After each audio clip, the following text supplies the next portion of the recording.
Pretty much every state of the 50 states of America has a lemon law. Unfortunately, sometimes automobile manufacturers don't focus on the safety of the vehicle and instead focus on the safety of their own cash pocketbooks and net profits. For that reason, if your car is a defective lemon, you should really know about your legal rights.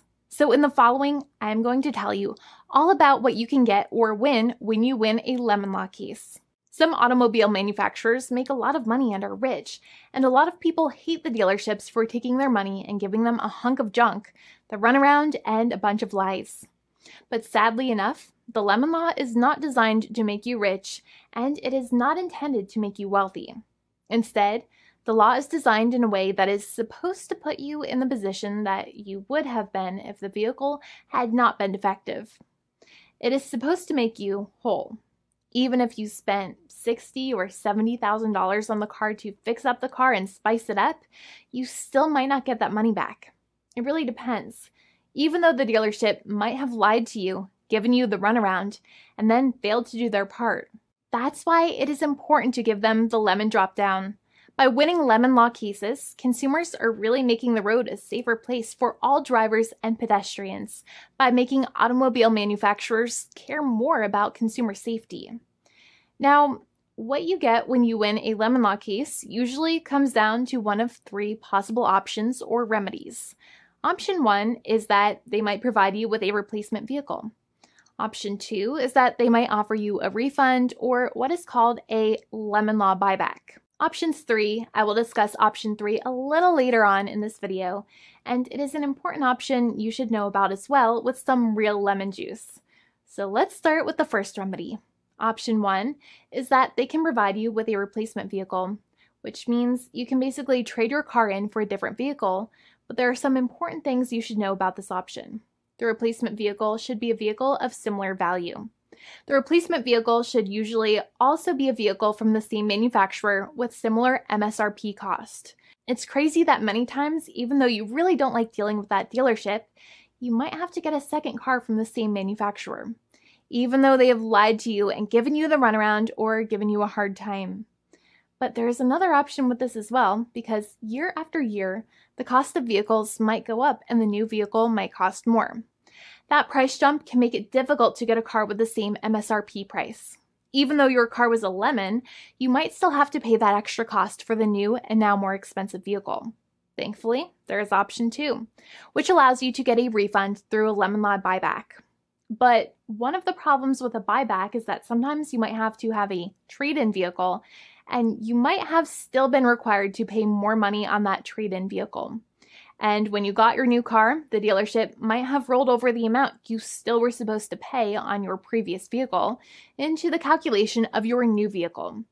In other words, you might have been upside down on the finances of your new vehicle. So sometimes you need to pay for that difference in order to get out of the car. And a lot of people find it extremely weird that they have to pay money in order to get out of the defective vehicle. But many times that's how it works. Now, in a lemon law buyback, if you get a lemon law buyback, you usually get back what you paid.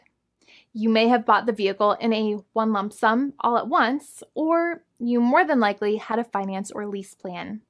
What you usually get back is the money that you actually paid. Your hard-earned money that actually left your pocket and went straight into the pockets of the manufacturers. So think about it for a second and try to calculate about how much you paid. Think about the down payment and also add up all of the monthly payments that you have made for your car so far. It can add up to a lot of hard-earned money. In some cases, it can add up to $30,000 or more, but every case is different. Even though they accept that their vehicle is a lemon, many times the manufacturers still try to pinch pennies and also nickel and dime their customers.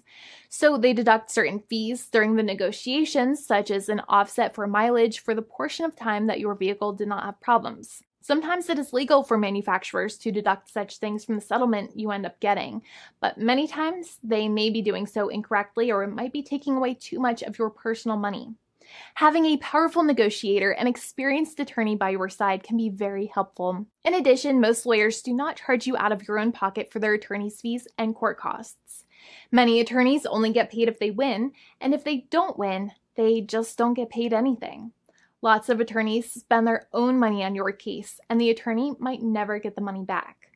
But it may make sense for the lawyer to take that risk if you have a strong case. It reminds me of being a kid and selling lemonade and spending my piggy bank coins and quarters to make the lemonade, even though I was never sure if I would make my money back.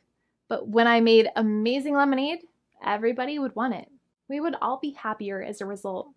Option 3 is that sometimes a manufacturer might simply pay you a settlement in what is called a cash and keep procedure. That's when you keep the car, but you get paid some compensation for all of the headaches and defects the vehicle caused. Even if you don't have a clear lemon law case, the manufacturer might still make a good faith offer to settle the matter and get it off of their heads. In many situations, even though the settlement might be less than a full buyback of the vehicle, it might make sense for you to accept that offer depending on your goals.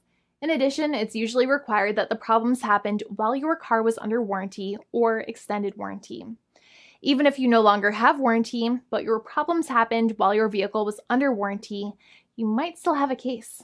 However, without any warranty, you cannot have a lemon law case in most situations. However, you might still have some legal protections such as breach of contract, auto fraud, or something else. The founding attorney of the law firm, Jimmy and I, would love to speak to you. The consultation is completely free, and the team of lawyers can speak to you and review any documents you have for the vehicle, such as your vehicle purchase agreement and repair invoices. Call now for a completely complimentary and fully free consultation with an experienced lawyer. It's free to call 1-800-400-5050 day or night, 7 days a week, or visit us at www.californialaw.com. Lawyers are waiting to speak to you and encourage you to call. This video is not legal advice. I am not an attorney. I'm a paid spokesperson. Attorney Jimmy Hanai is a lawyer in the state of California and handles California lemon law cases. There are no guarantees. This legal advertisement is by lawyer Jimmy Hanai of CaliforniaLaw.com.